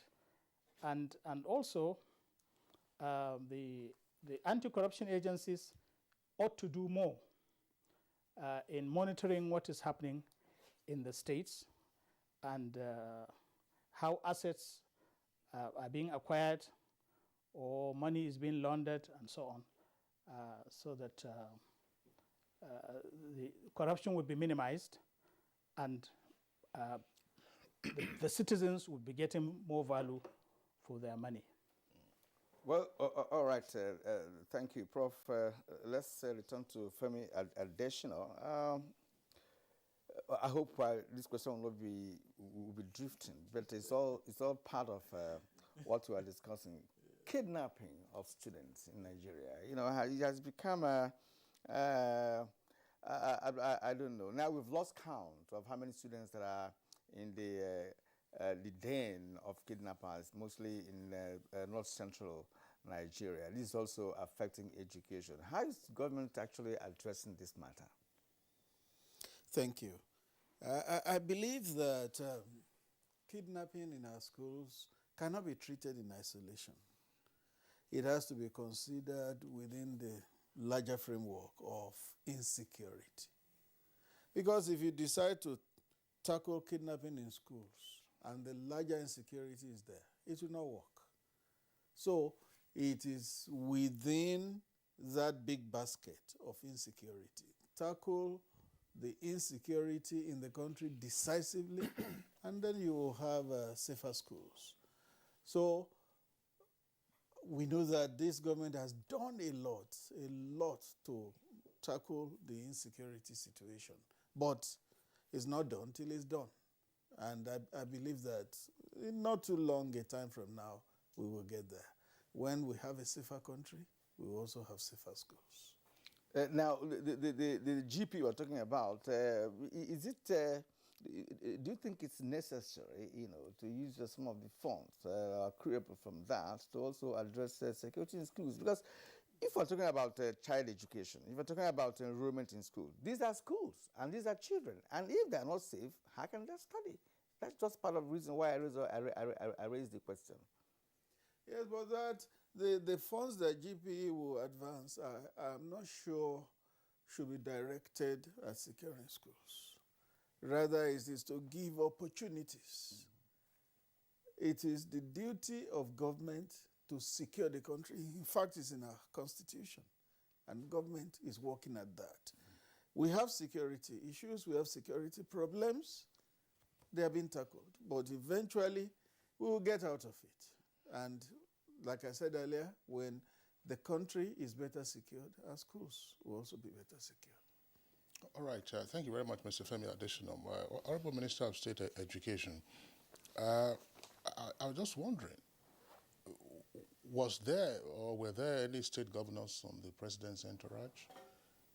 Assuming there was none, was there anything that might have been lost in terms of being present and then being part of the ambience and appreciating the core essence of what is afoot, the whole idea of the intervention by the GP and what we need to do in realizing what you refer to as a total government approach to boosting our educational fortunes? Well, just to say, at every point, any Nigerian is welcome to be part of what we are doing or what the president is doing, because we're serving everybody, governors inclusive.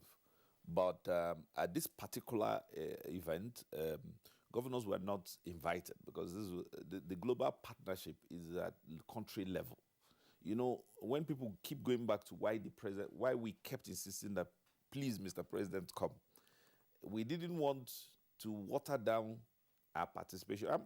I met with other ministers at the ministerial level, but once we welcomed my own president, I could talk with a little bit more power, because the presidents that didn't come, or the ones that who came in, who phoned in, or so, I know what transfer. You know, this is an international organization, and at your level, you put your best foot forward, and that is how this must be engaged. It's not. There's nothing we've missed by not having either people represent states or governors come in, because everything we've done, we've actually done it on their behalf. Because Nigeria is a unique federation. This is a federation that serves states. Normally states serve the federal republic, but here the federal government gets a national consolidated revenue and then disburses it to the states. So so we are working for them. The good thing is that the governors are also responsive. They are also happy. They are working. They asked actually for us to suspend the need for them to put up their own counterpart funding, and we said no. The idea behind the counterpart funding is for us to know that this state is doing what it ought to do for the federal government to give this 2% of its revenue. And this is what that engagement is about. And this is what GPE is about. And just to dovetail into the question my brother Ogafemi did respond to about safe schools. You can't divorce all of them. We're not going to be spending GPE money for safe schools. There's already a safe school fund already, which Minister of Finance, Madam Zainab, and the Gordon Brown Foundation had already. This existed even before this government, because and like Ogafemi had pointed out, see, insecurity from when Boko Haram started. That was what led. It was the presence of Boko Haram that led to Chibok. Nobody just simply went to Chibok to take girls. It was in the context of Boko Haram. It is also in that context you look at what we are seeing now, whether it's with our school at Birni Yauri, or in Kagara, or in Jengebe.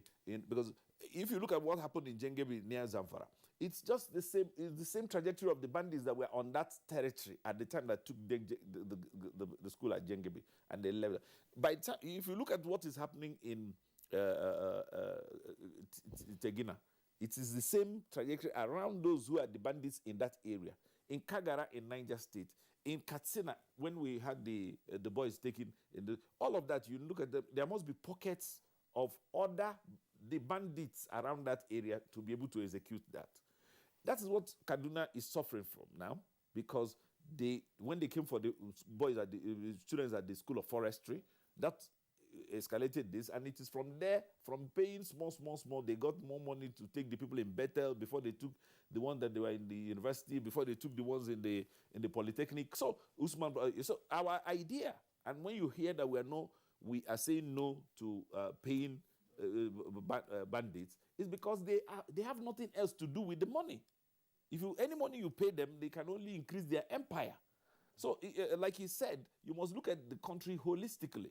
The government is tackling, the federal government is dealing with each of these so that you can then be able to translate the little ones at the primary school level. We engage, in the conference we met with all the service chiefs, the new service chiefs, because the president reorganized his security architecture and given them time, like he has pointed out, for each of them to engage in what they need to do. And then we met with them.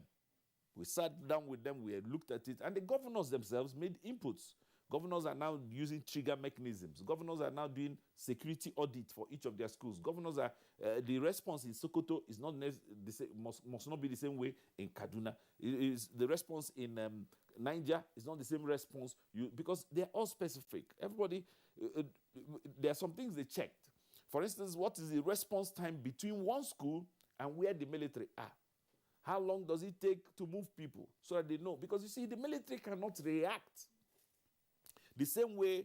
If they see a group of bandits and they start shooting at them when they have no children, they won't do that when they have the children already. They won't. We just recovered, and I keep thanking the military because they go unsung in so many ways. The work they do. Today they've recovered 2 of our children from yesterday. So they are constantly at risk. Themselves they understand that this is a national challenge and they're doing it. All right, Honourable Minister. I hope we'll have time in due course actually to look at these safe schools as a whole topic, so we can dissect all aspects of that. Before we go, because of course time is no longer on our side, the question Kingsley asked with respect to whether governors attended that summit is very necessary, because here Prof has alluded to the fact that many state governors are not showing enough interest in the education sector. 1, based on the budget for education. 2, keying into federal government policies on education. 3, ensuring that enrollment of pupils in school is encouraged in their schools. 4, many teachers are being owed across the states of the Federation. I wonder the kind of education we're going to get when teachers are not paid. Now, what are the mechanisms put in place to determine states that are serious, states that should benefit from this GP fund that we're talking about? Because if you give a state fund from that and the state is not using it for the purpose it was meant, then of course all the efforts should have been in vain. Thank you very much. I didn't say states are not going to be looked into. I said going to the GP was actually not meant for state governors at the time. Not that we are representing all of them. But your point is well taken. The state governors, I hear Professor Muzel, I hear many Nigerians who are not really very happy with how the states conduct their affairs. All I plead is that we are social. Again, we're in a democratic setting. We can't militarily deal with state governors. We engage them, and that is what I have been doing, and that's what we do. In fact, the National Economic Council meets as much as often as it can under the chairmanship of the vice president, and the vice president, is a very diplomatic and very seasoned lawyer. There is nothing about this that he does not understand. And he has managed to steer them, all of them together, and they are doing well. But like I pointed out, all of them are not running at the same speed. And I don't think all of them can run at the same speed. What we need to do, and what we are doing, is to engage them. And we are doing that. And I've just given you instances of going around each of them. There are states where they have serious issues. For instance, local governments paying. When I met with the governor of Nasarawa, for instance, he has this best intention to pay everybody and everything. But you see, some of the local governments, Doma, people are far from, some of them, it is what he gets from the field that he will pay. He might not know every teacher in each of the local governments. And these local governments are by right the owners of the schools we call the LEAs. Local area, the way it's the nomenclature reads. It's the same thing here in FCT. Once you leave this whole area and you go into some parts, you'll be wondering, these are schools? So it is an engagement that must be continuous. We believe that governors are doing the most they can, but my job is to encourage them, and I keep rallying around them to make sure that they're doing that. Okay, Honorable Minister of State, thank you very much. And we hope that encouragement will also relate to changing the narrative with regard to the focus of the budgets for education in some of the states that tend to be more now relating to, as Professor Munzale said, almost unuseful procurement purposes. So on that note, we'd like to appreciate all our 3 guests who have been with us on the program this morning. We'd like to thank Mr. Femi Adesina, Special Advisor to the President on Media and Publicity. Thank you very much for being part of the conversation this morning. We also would like to appreciate Professor Munzali Jibrin, former Executive Secretary, National Universities Commission. Thank you very much for being here on Good Morning Nigeria. And of course, deep thanks to the Honorable Minister of State Education, that's Chukwuemeka Onwajiuba. Thank you very much, Honorable Minister. Thank you, Honorable. All right. It's Good Morning Nigeria, but of course, it's still the Olympic season, so let's go over to our sports desk.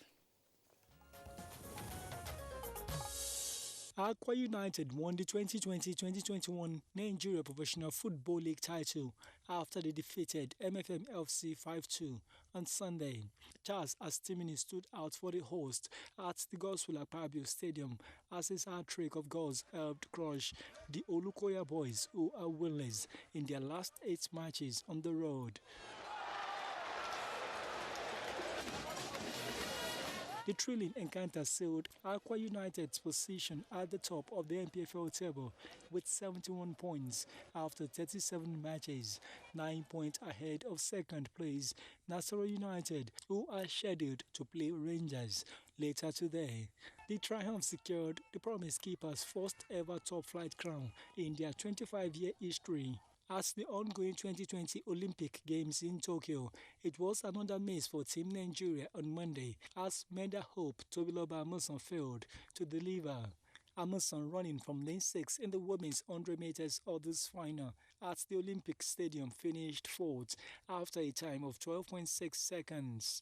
Puerto Rico's Jasmine Camacho Quinn won the event's gold medal with a time of 12.37 seconds. Also on Monday, Nigeria's senior women's basketball team, the Tigers, failed to lift their game and consequently lost 102-83 to their Japanese counterparts in the basketball event of the ongoing Tokyo Olympics. The Tigers lost to Japan, made it 3 losses from 3 games they played in Group B of the women's competition's group stage, having lost earlier to USA and France. All right, and that's Good Morning Nigeria for today. We thank you for joining us. Please return again tomorrow when we'll be back with a fresh edition of the program. My name is Kirian Umayo. Do have a great day. And I'm Kingsley Osadolo.